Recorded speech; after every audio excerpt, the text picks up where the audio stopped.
We're gonna do a whole lot of baking today. A bit of a winter baking marathon. It's been a little while since we have spent a day in the kitchen together. So, let's go. So on today's agenda, I am restocking some things for my family here in our home. I'm going to make some things ahead of time for Christmas that I'm going to be freezing.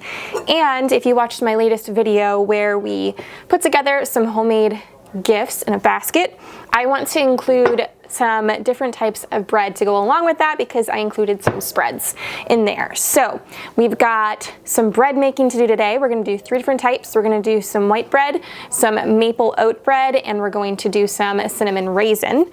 We're also going to make some granola. We're making cinnamon rolls and some Parker House rolls as well.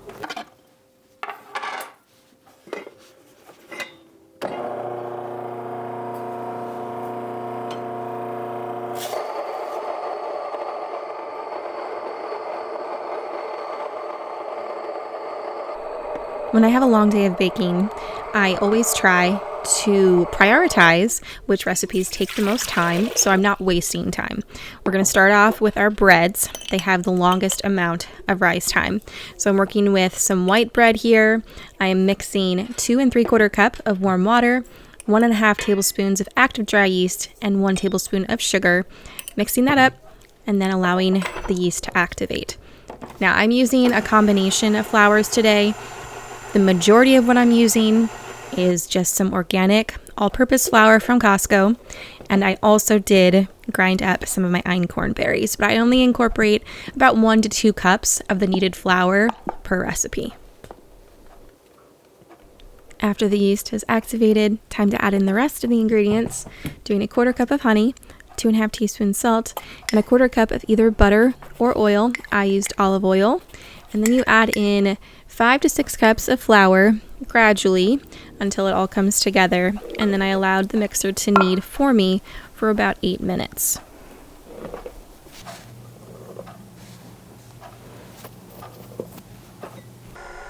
For this recipe, like I said, it calls for 5 to 6 cups of flour. So I ended up doing 4 cups of all-purpose flour and 2 cups of the freshly milled einkorn.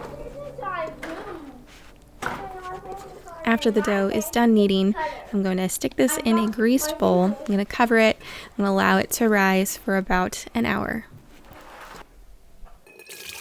Moving right along, we're going to be at the mixer a whole lot today. The next recipe I'm starting is maple oat sandwich loaves. So for this one, you need to boil some water, 2 cups.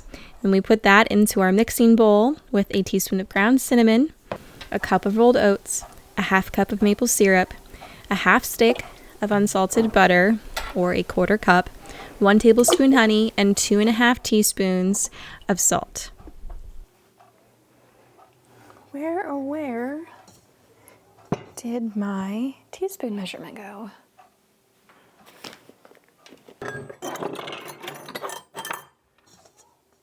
Oh goodness. Okay, we're using a 1/2 teaspoon. Anybody else misplace items in the kitchen or elsewhere? I do it all the time. I tend to be a little bit ADHD in the kitchen. I just kind of do this and that, and then I lose track of things or what I'm doing. And I'm not always like the cleanest in the kitchen. Things are sometimes chaotic, but somehow it always works out. So we combine these ingredients and we're going to let this sit for about 15 minutes. Oh, and as always, you can find all of today's recipes down in the description. For the next bread recipe, we need to get some raisins ready. So they're going to soak in some boiling water for about 15 minutes as well. But back to the maple oat sandwich loaves. Now that that mixture has sat for 15 minutes, I'm going to add in our active dry yeast, 1 tablespoon, and about 5.5 cups of flour. This dough is going to be kneaded again for about 8 minutes. You can totally do this by hand.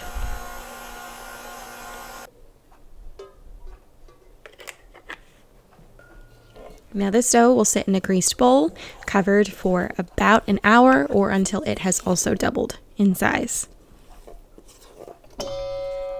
On to the third and final bread recipe, the cinnamon raisin bread. So I have 10.5 ounces of whole milk, warm, 2.5 ounces of melted butter, 2 teaspoons of salt, 3 tablespoons of sugar, 1 teaspoon of cinnamon. Then we will add 3.5 cups of flour and 1.5 teaspoons of active dry yeast. Now, all of the bread recipes today make 2 loaves except for the cinnamon raisin. It only makes 1 loaf. So again, we're going to allow this to knead for about 8 minutes. I was trying to do all of these fairly quickly and close together so that they'd all be ready to go into the oven at the same time. That did not happen. I had interruptions with the kiddos and then just some timing differences here with things needing to sit. It just didn't work out, and that's okay. So here I just added in those raisins that were soaking. It's about 1.5 cups of raisins. And then whatever the mixer doesn't incorporate, you can just start kneading by hand and folding those raisins in until they are well incorporated.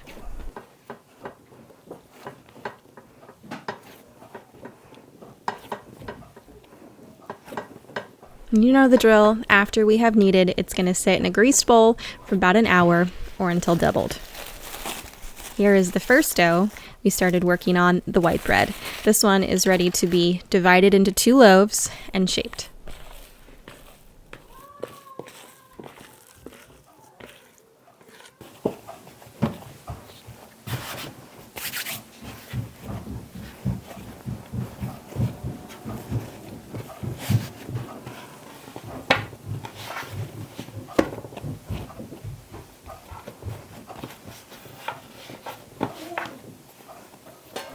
Once they are shaped and in their loaf pans, we're going to cover and allow them to rise again until they have risen to about 1 inch over the top of the pan. So while we're waiting on the bread stuff going on, I'm gonna keep making good use of my time and work on something I can get done quickly. So we're gonna do some granola. I'm gonna do about 1/3 cup of honey in my saucepan and 1/3 cup of maple syrup.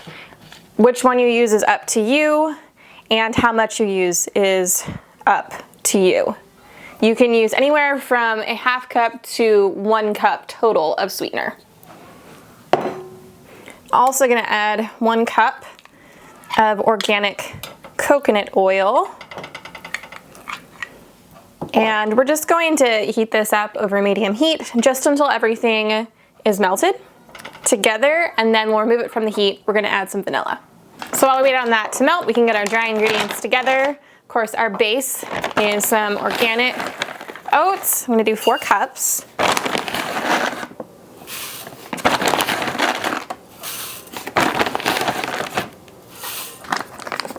I'm gonna do 1/2 cup of sprouted organic pumpkin seeds.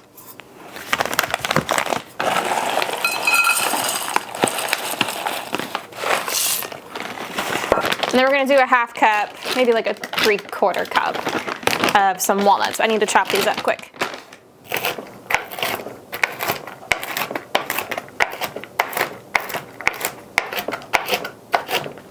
Okay, these go in, and that's all I'm gonna do. You could add things like some shredded coconut if you like coconut.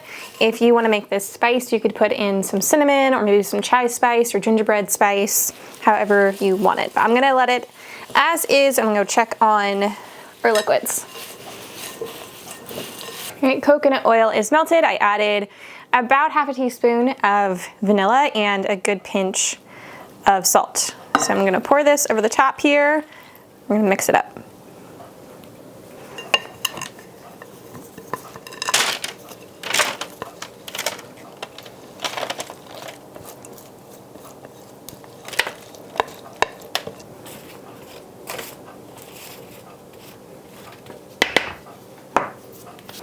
Now this goes into a 300-degree oven for about 20 to 30 minutes. I'm gonna check it about every 10 minutes and give it a stir. Remember what I said about my kitchen getting kind of chaotic? It was time to give it a good clean and reset before I moved on.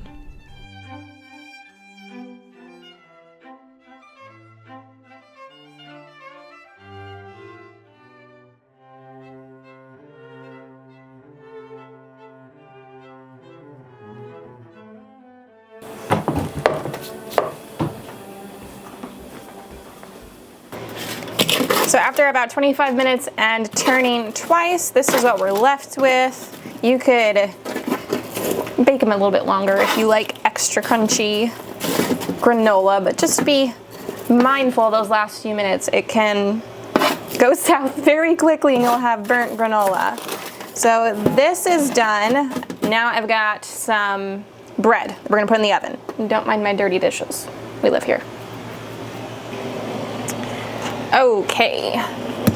So the first ones we put into their loaf pans, I couldn't think what they were called. They're ready to go in. I like that they're about 1/2 inch to 1 inch above this line here. So they're gonna go into the oven.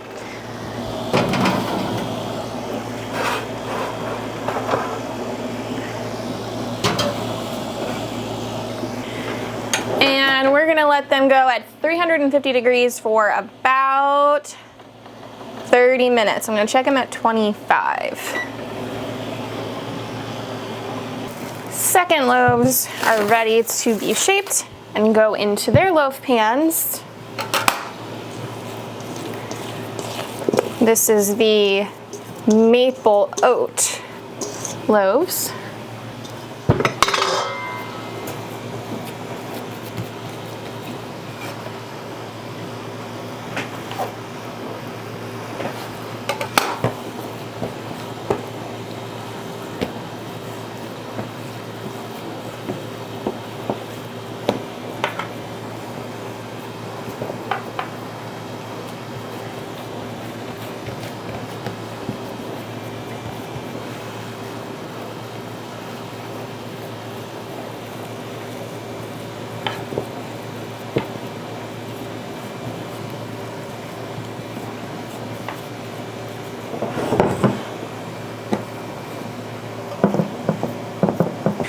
Okay, we cover, wait for those to double.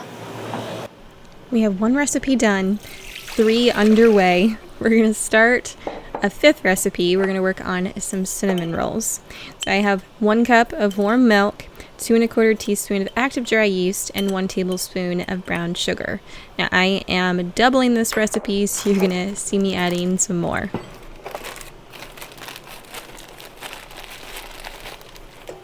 We're going to mix these up and allow that yeast to activate for about 5 minutes before adding in some butter at room temp, 4 tablespoons for 1 batch. We need some eggs, 3 eggs per recipe. And then we finish it off with 3.5 to 4 cups of all-purpose flour and 1/2 teaspoon of salt. Allow it to knead for about 5 minutes. And then we're going to do the same thing we've been doing, allow it to rise in a covered bowl for about an hour.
Moving back to the cinnamon raisin bread, I hope you're not getting like recipe whiplash and you are following along well enough here.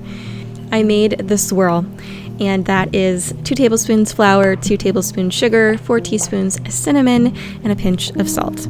Then we take our dough, we roll it out into this really skinny rectangle here. It was probably about 8 inches, about the width of my loaf pan, and about 26 inches long. Brush that down with some heavy cream, or you can use milk, and then we sprinkle the swirl mixture on top, pressing it in to make sure it's adhering to the milk. Then it gets rolled up, starting at the short side.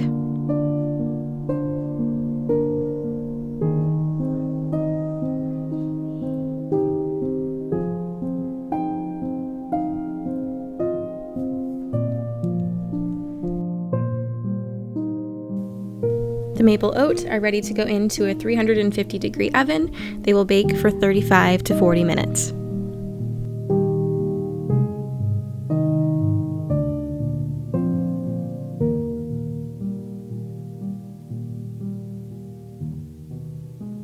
The cinnamon roll dough is ready to be rolled out.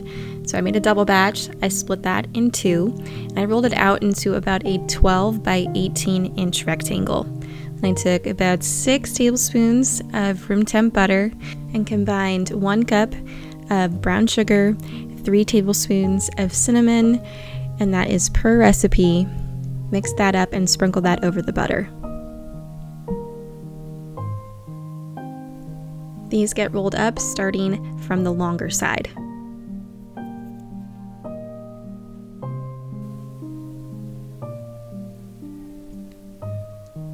When cutting the cinnamon rolls, I like to use some unflavored dental floss. This way, there isn't any knife tearing apart the dough and making it all shaggy and jagged. I find you get a really clean cut with this.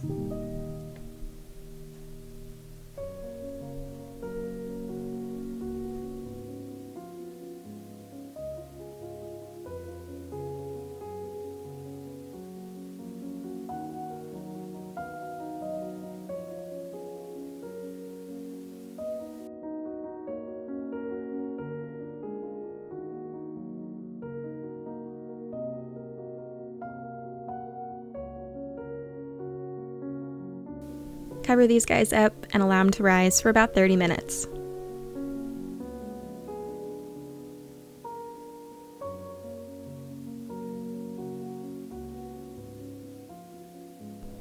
Now the cinnamon raisin bread is ready to go into the oven. Again, 350 degrees for about 45 minutes, but you want the internal temp to be about 195.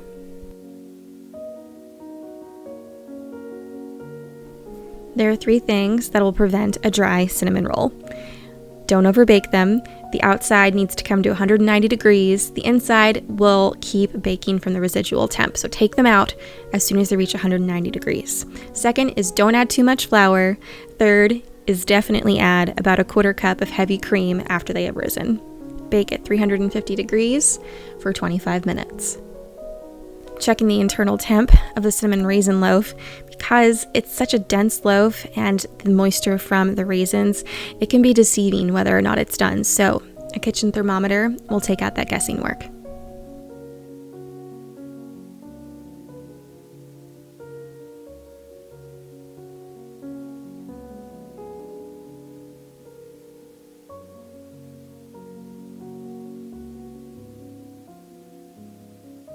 Slicing up the white and the maple oat loaf here.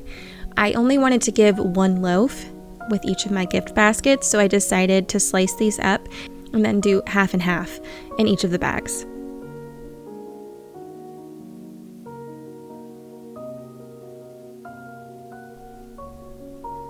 Okay, the last time at this mixer today, the last recipe we're working on is the Parker House rolls. You need 3½ cups all-purpose flour, 1 packet rapid rise yeast, a 1/2 teaspoon of salt, 1 cup warm whole milk, 3 tablespoons honey, 4 tablespoons salted butter, and 1 egg. Combine all ingredients, knead for about 5 minutes, and then cover and let rise again until doubled. The moment of truth is seeing if this was baked through and not doughy, and it was perfect. And let me tell you, this is so good. It's almost identical to the Pepperidge Farm cinnamon raisin bread you can get at the store, but it's so much better for you. Honestly, I think it tastes better, but it is very similar to the Pepperidge Farm. And this is going to be something I think this winter season I'll be making a lot of. The cinnamon rolls are done. The ones that are going to be eaten right away, I made some icing for. 6 tablespoons butter, 1.5 cups powdered sugar, 1/4 cup cream cheese, 1/2 teaspoon vanilla, and a little pinch of salt. Now I'm going to be freezing the majority of these cinnamon rolls for Christmas. You can totally do their first rise, shape them, put them in their baking dish, and then before they do their second rise, you can put them in the freezer. Then the night before you'd want to bake them, allow them to thaw in the fridge, put them out at room temperature the next morning, and allow them to do their second rise. I just decided I was going to do everything, bake them, and then I'll just pull them out the night before, let them thaw in the fridge, and just ice them in the morning. The Parker House rolls are ready to be rolled out. I did a little bit bigger of a batch here, so don't totally pay attention to what I'm doing, but you want to roll them about a 1/4 inch thick into a rectangle, and then you're going to brush your dough with some honey butter. I did 4 tablespoons of honey to 8 tablespoons of butter. Brush that on, and then you want to cut the dough into about 1.5 inch strips. Roll those strips up, and then you place these seam side down in a greased baking dish. I used a 9x13. At this point, you could stick these in the freezer as well, and then prepare them the same way I said about the cinnamon rolls, but I am going to just move forward here. I'm going to allow these to rise, covered, for about 30 minutes, and then bake them at 350 degrees for about 18 to 25 minutes. I'm brushing them with some of the leftover honey butter after they came out. They looked and smelled so good. This is another one that I'm going to allow these to completely cool. I'm going to fully cover them, and then I'm going to freeze these, allow them to thaw in the fridge overnight before Christmas Day. And then when I take them to serve at Christmas, I'll just pop them into the oven for a few minutes just to heat them up. Overall, it was a very successful winter baking day. There were no mishaps and everything turned out great. Baking is a form of therapy for me. I enjoy it so much, but it's even more therapeutic when everything turns out the way I had hoped. Friend, that's all I have for you today. I hope you got some inspiration, some motivation, and some new recipes to try. If you have any questions, please do let me know down in the comments, and I'd be happy to help you out. Thank you so much for hanging out with me. You have a blessed week, and Merry Christmas, because I won't see you again before then. Until next time, friend. Take care.